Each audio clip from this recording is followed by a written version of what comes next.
নমস্কার, আমি ভাস্কর গাঙ্গুলি। আজকে এই রবিবারের সকালে আমরা যে গল্পটি নিয়ে এলাম সেই গল্পটির নাম অপবাদ।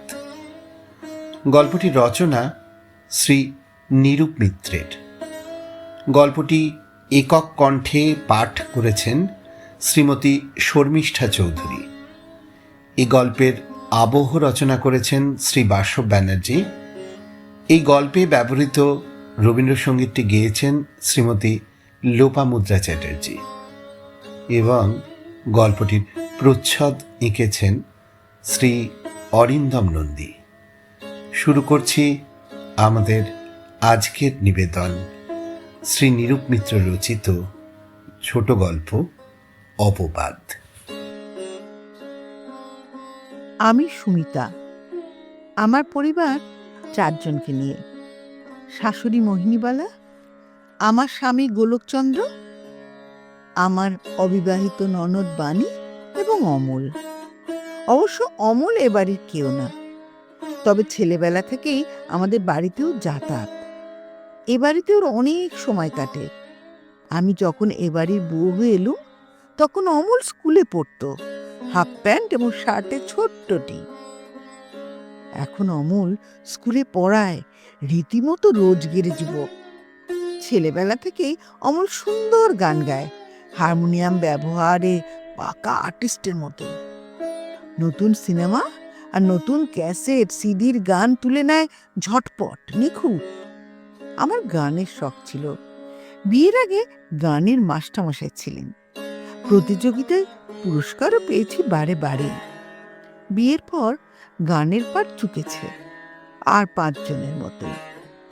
অমলকে পেয়ে আমি খুশি। পাড়ার ছেলে 2-4টে গান শিখিয়ে দেয় মাঝে মাঝে। হাতে কাজ না থাকলে ওকে পাকড়াও করে গান শুনতে চাই, বেছে বেছে। মনের মতো শ্রোতা আর ছাত্রী পেয়ে অমলও সুবিধে পেলেই চলে আসে তার সুমিতা বৌদির বাড়ি। সবটাই নিরীহ নির্দোষ ব্যাপার, অন্তত আমি তাই জানতুম। কদিন আগে গোলকচন্দ্রের কথায় থমকে গেল। বুঝলে সুমিতা, অমলের এমন ঘন ঘন যখন তখন এই বাড়িতে আসা যাওয়া পাড়ার লোকেরা ভালো চোখে দেখছে না। মানে কি বলতে চাইছো তুমি? আমি অফিসে থাকি, শুধু মেয়েরা থাকে বাড়িতে। অমল সময় নেই, অসময় নেই, আসে কেন? মেয়েরা বলতে থাকি তো আমি আর মোহিনীবালা আর... আহা, সবাই মেয়ে তো। শুনেছি নির্জন দুপুরেও গান শোনাবার অজুহাতে একেবারে শোবার ঘরে। ওমা, শোবার ঘরেই তো হারমোনিয়াম থাকে, হারমোনিয়াম ছাড়া গাইব কি করে? মা বলছিলেন বলরাম বাবুর বাড়িতে ক্ষান্ত পিসি নাকি মাকে... ক্ষান্ত পিসির কথা বলো না, একটা বিশ্ব নিন্দুক। তা কেন? খড়কে গাছি শ্যামাদাস বাবু আমাকে সেদিন সাবধান করেছিলেন। দাঁড়াও দাঁড়াও, আমার মনে হচ্ছে সন্দেহটা যেন তোমারই। তুমি এতদিন পরে আমাকে... ছি! না না, তোমাকে কেন? বাড়িতে একটা আইবুড়ো ধিঙ্গি মেয়ে নেই, বাণী? বাণী? ভগবানের অনাদরে গড়া চিররুগ্ন কুরুপা মেয়েটা একলা পড়ে আছে এক ধারে, অবহেলায়। সৃষ্টিকর্তাই যাকে ভালোবেসে গড়তে পারল না, তাকে নিয়ে তোমরা... ছি! দেখো, ঘি আর আগুন এর বৃত্তান্ত জানো তো। কুষ্টি হলে কি হবে, যৌবন তো আছে। তোমরা তোমরা ওর মা, ওর দাদা... কেন, অন্যায় কি বললাম? তোমাদের ন্যায়বোধ? ভাইয়ের সংসারে বাণী যে এক হাব ধরানো বোঝা, একথা তোমরা তাকে কোনো দিন ভুলতে দাওনি। দিন রাত গতরে খেটে সে বোঝা লাঘব করার আপ্রাণ চেষ্টা করেও তোমাদের মন সে পায়নি। তোমাদের অমার্জিত ভৎসনা, কথায় কথায় মা হয়ে মোহিনীবালার মেয়ের মৃত্যু কামনা সব সহ্য করে লোকচক্ষুর বাইরে তার স্বল্পতম অস্তিত্বটুকু লুকিয়ে রাখার অন্তরালটুকুও এবারে বোধহয় কেড়ে নিতে চাইছো তোমরা। জ্ঞান দিও না তো, বেশি জ্ঞান দিও না।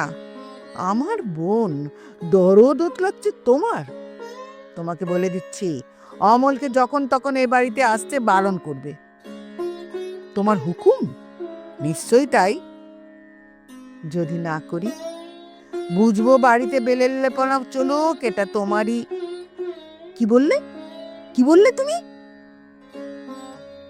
আমার ফুঁসে ওঠা নাগিনী মূর্তি দেখে গোলকচন্দ্র তাড়াতাড়ি পান মুখে ফেলে অফিসের উদ্দেশ্যে দৌড় দিল, এবং ঠিক সেই সময় ঝিকে মেরে বউকে শিক্ষা দেবার জন্যই সম্ভবত মোহিনীওয়ালা ঘর মোছার ব্যস্ত বাণীর চুলের মুঠি ধরে কিল মারতে মারতে শুধলেন, সতে খড়ে ভালোবেসে শ্রী রাধিকা হতে চাস?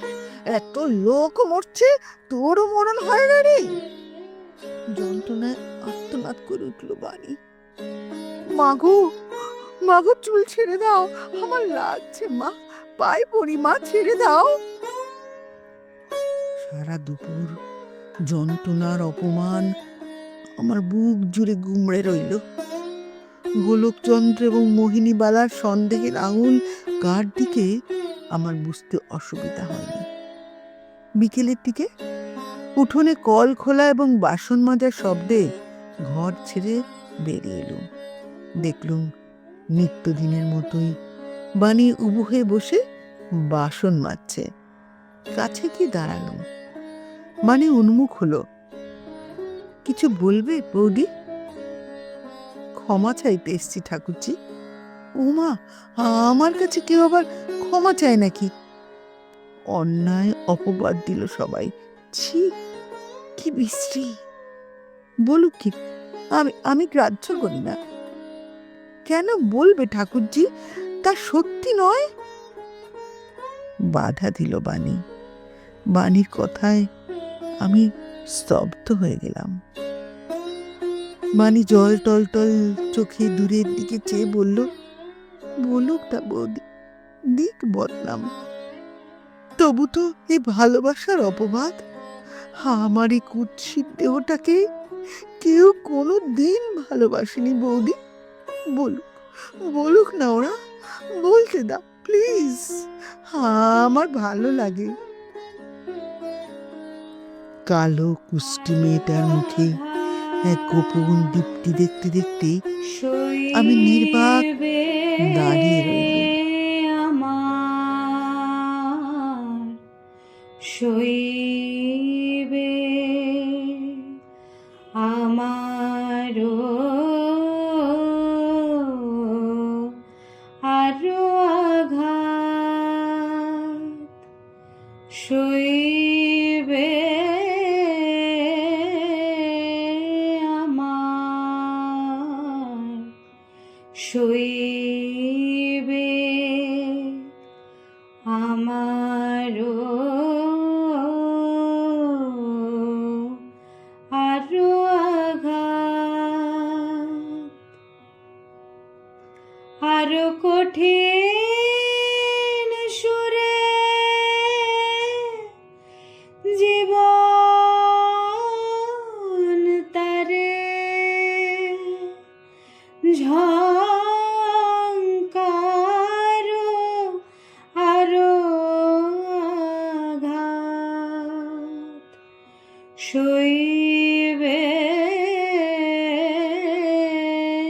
আমার, শৈবে আমারো আরো আঘাত, যে রাগ জাগাও আমার প্রাণে, বাজেনি তা চরম তানে, নিঠুর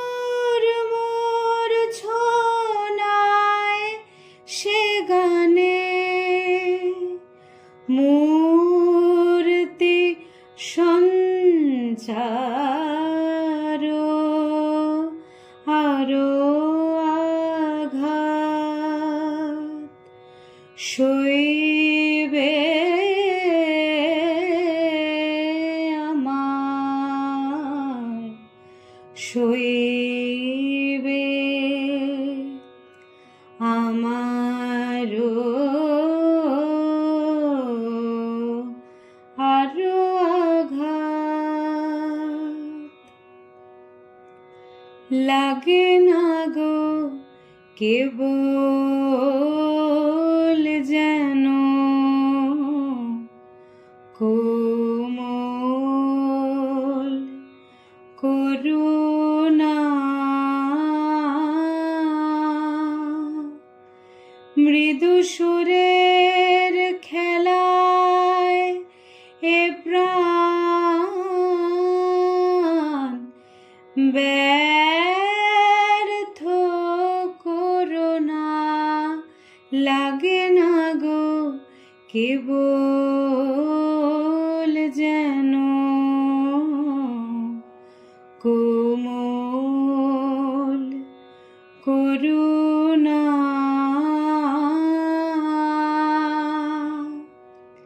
মৃদু সুরের খেলায় এ প্রাণ ব্যর্থ করুণা জ্বলে উঠুক সকল হুতাশ গর্জি উঠুক সকল